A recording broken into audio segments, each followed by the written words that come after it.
Afternoon, ladies and gentlemen. My name is Gabriel Dusil. I am the co-founder and general manager of Adel. And what I'd like to talk to you about today is really a fly on the wall, or let's say a bird's eye view of what's happening in our marketplace today that we're talking about here at the Smile Expo conference, namely crypto. So you've heard a lot of great pitches, so you're not going to hear a pitch from me.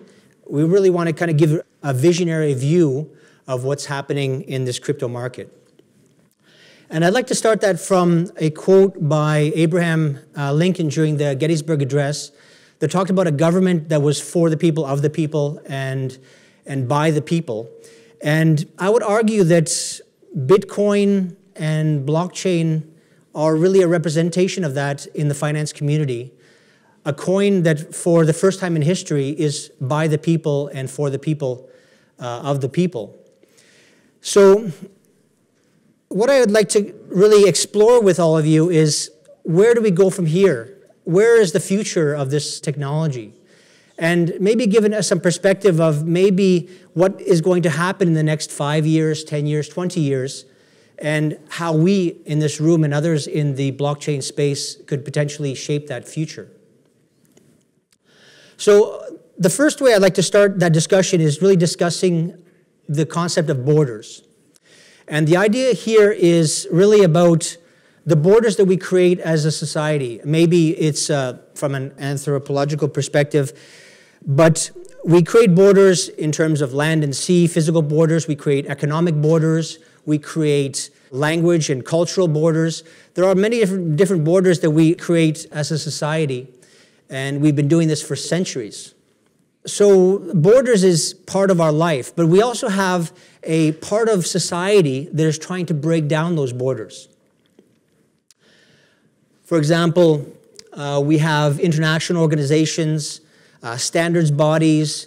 There's the International Court of Justice, there's the United Nations, there's NATO. All these organizations also have a mandate to remove borders.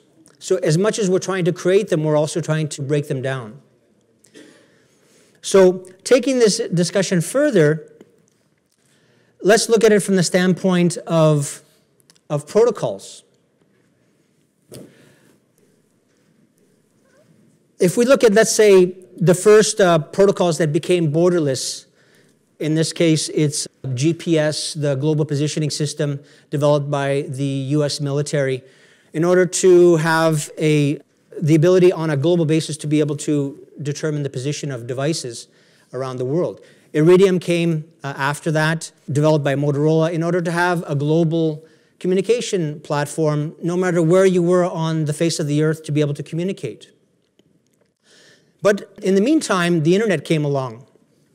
And the internet was a different beast. The internet was, let's say, coming from TCP/IP in 1983. And the purpose of TCP/IP and ARPANET was really to create a network that was not easily brought down by enemies. Okay? And we like to refer to this as pandemic protocol era.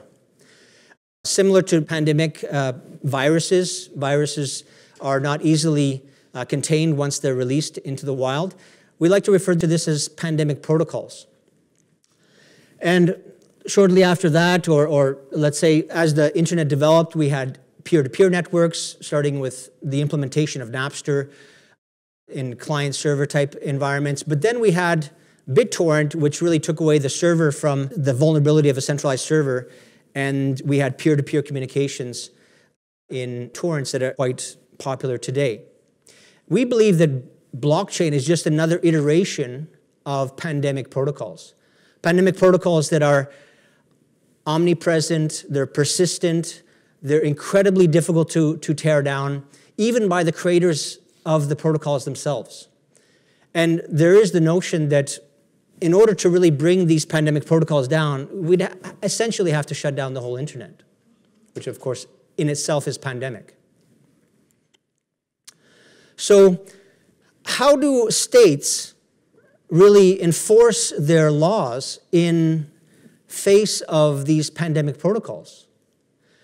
And when we look at it from the standpoint of enforcement, they have a big challenge because they're trying to enforce their laws based on three main areas. They can go after the infrastructure, they can go after companies, and they can go after individuals. And the reality is that the international landscape, from the international court proceedings that are dealing with cyber crime, it's a big mess. There is states that are trying to enforce their personal jurisdictions, their territorial jurisdictions, and their extraterritorial jurisdictions in cyber crime. And there's a lot of conflicts on an international basis on how that is being played out in the courts. So that brings us to the next slide, which is really asking us, in this context of enforcement and control, what does it mean to the cyber world and the crypto world? Will crypto be controlled? Can it be a free zone? Or can it be self-regulated? We had some discussions about that on the legal presentations, which I found quite interesting. How far can cyber and crypto evolve, even outside the context of the legal frameworks that are being developed? Is the virtual existence a trend of the future? And we'd like to explore a little bit about these three areas moving forward. I want to kind of clarify the aspect of what is cyber and what is crypto, just so that we're all clear if we're not sure what we're talking about through this whole day. When I'm referring to cyber, I'm talking about the internet. When I'm talking about crypto, I'm referring to blockchain and cryptocurrencies. Okay? So we have this challenge from a state enforcement perspective, from a legal perspective, on how do we deal with enforcement in this crypto space specifically. Now, and I want to talk about crypto because there is a little bit more nuances in terms of how challenging it is for these states to deal with the crypto world. And the best way to describe it is from the standpoint of how we define a state in the first place. We define a state by a known territory, by a known population, by the international relations that they have with other states, and then with a functioning governance. But if we compare that to crypto, then the territory is virtual. There are no defined borders. The population is anonymous. Relations are not, let's say, international, but they're between communities, if there are any relations. And governance is the big issue. How do we deal with governance in the cyber space, or rather the crypto space? And the notion is that in cyber, or rather in crypto, we rely on programmable code in order to govern the function of the blockchain and the activities around that blockchain. Let's say it's in the Bitcoin blockchain to prevent double spending, or it's in other types of services that enable smart contracts to really take away the human element from arbitrating an agreement between two parties and have it arbitrated purely in code. The other aspect I'd like to talk about in terms of control is really looking at the power hierarchy that we face in the real world versus crypto. And there are many different power hierarchies, but for the purposes of socioeconomic discussion, I'd like to present to you a hierarchy where citizens are controlled by companies, companies are controlled by banks, and banks are controlled by governments. Okay? We'll have an article about this, and we can discuss this probably in itself, but the purpose is not really to discuss that hierarchy in the real world. The real purpose of this slide is really to look at it, what the hierarchy is in the crypto world. And in the crypto world, we have a complete flip, upside down flip of who is actually in control. We have coders that develop the blockchains. They develop all the rules of that blockchain. Then you have miners that, of course, mine the coins. Then you have services like exchanges and other types of services that utilize that blockchain for various types of service. And then we have the traders themselves at the bottom of this pyramid. But what's interesting is that we have citizens, normal brick-and-mortar citizens, outside of this hierarchy. Maybe it's because they don't understand the technology. Maybe they don't understand really the learning curve of getting into this crypto world, so they don't get into it in the first place. But the point is that there's a complete flip of the power hierarchy in the crypto world in comparison to the real world, and governments aren't there, and banks aren't there on purpose. So where do we go from there? If we are relying on code-based governance in blockchain, let's do a sanity check of where we are in terms of code-based governance. We solved the double spending, or let's say Satoshi Nakamoto solved the double spending issues in the blockchain of Bitcoin, but where are we with everything else? We have a scenario of millions, if not up to billions of dollars that have been stolen in various different blockchain and cryptocurrencies. There's corruption, there's fraud, there's monopolies, there's predatory pricing, there's misappropriation of information. All of that is playing out in the crypto space. Maybe in a free market or from a crypto anarchist perspective, that's a good thing. But the point is that the governance that has been played out in terms of using programmable code to solve corruption and these type of fraudulent aspects of blockchain has not solved fraud and other types of theft that's happened over the last 5 years mainly. And I'll explain why. To explain it, it's really talking about what we like to refer to as system essentials. These are aspects to any type of solution, any type of organization where you're combining people, process, and technology in order to solve problems, in order to run a company, in order to run a government, or even to run your personal lives. It's a combination, almost in every case, of people, process, and technology. If you have a service company, then you probably utilize this already. And we like to refer to this as system essentials. We have innovation coming from people, we have scalability coming from process, and we have resilience coming from the technology, in this case, blockchain. So if blockchain is saying, okay, we don't need people involved in settling transactions anymore, we've already programmed it in code, then why do we have a problem? Why do we have so much theft in the market today? And the reason is that we have people still involved. People are still in this hierarchy, in this system essential equation. And people are not only the strongest link in the system essentials, but they're also the weakest link. That brings us to what we call this multi-stakeholderism or multi-stakeholder initiatives that are playing out in cyberspace today. Multi-stakeholder has come out as an initiative that's been backed by UNESCO and other types of web companies and organizations because the internet itself is decentralized and therefore has decentralized ownership. Okay? So in having a decentralized ownership, it's logical that we need to have decentralized governance in the cyberspace.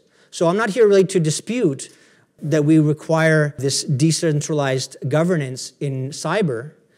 What I'd like to promote is that we really need to look at decentralized governance and multi-stakeholder governance in the context of blockchain and now crypto.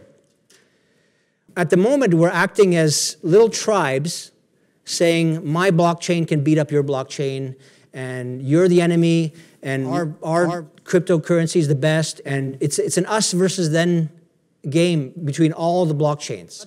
It's not like we're looking at blockchain as a market to say, let's raise blockchain to the mainstream and bring blockchain into the main world. It's let's fight amongst ourselves saying who's the better blockchain, and it's one gang versus another gang, right? Many of you are shaking or nodding your heads, right? So if we're going to take blockchain into the future, into the next level of helping humanity, then it's really about bringing this multi-stakeholder governance and policies that already the cyber community endorses and bringing it into the blockchain space, because we are just acting as tribes in a primitive manner from the blockchain perspective. Let's step up our game and bringing it into a more of a collaborative environment, because once we do that, then we can start to develop standards around blockchain. We can have discussions with the leaders in various stakeholders of blockchain initiative, Hyperledger, IBM, for example, and other companies that are leaders in this industry, bringing them to the table. And whatever those discussions transpire and what they conclude upon, that is a secondary issue. The fact that we need to get them to the table is the first step, okay? Because maybe one of the initiatives in the future is that we get to chain blockchains. Imagine a communication network where the 900 megahertz mobile network in the States couldn't connect to the 800 megahertz network in Europe because there was nobody that was connecting the two together. Maybe I had that reversed. Maybe it's 900 in Europe and 800 in the States. I'm not sure. But the point is that there are different standards around the world, and there are companies that are combining and connecting these different networks and making them interoperate. And that's something that we should consider in the blockchain space. The other aspect that I want to talk about is what we're referring to as the borderless citizen. We have citizens today and individuals in cyber that, except for breathing, sleeping, and eating in the real world, everything else they do in cyber. Everything else they do in crypto. Their job is in crypto. Their money is in crypto. Their education is in crypto or cyber. Innovation is all crypto-based. So their existence is entirely in the crypto realm. And how that develops is going to be interesting moving forward. But the reality is that we have these borderless citizens already that are playing in this space and playing a very minimal role in the real world.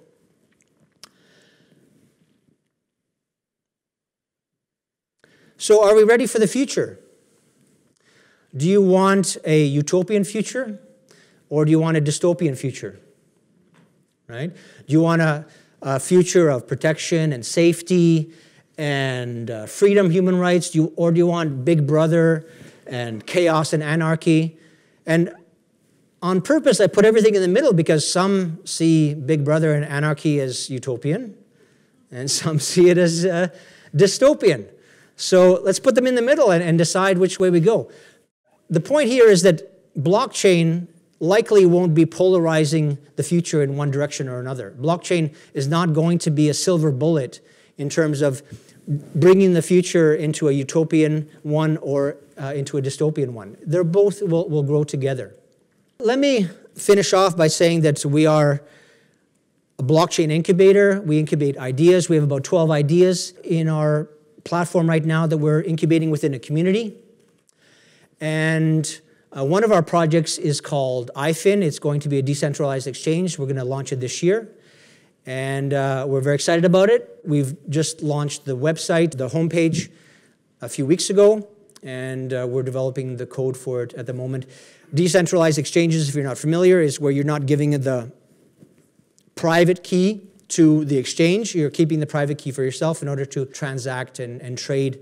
And we'll be having various different instruments like swap and spot and binary and loan options in order to have the exchange instruments that are typical in the fiat world. Now we're bringing it into the crypto world. Okay, so I think I made it on time.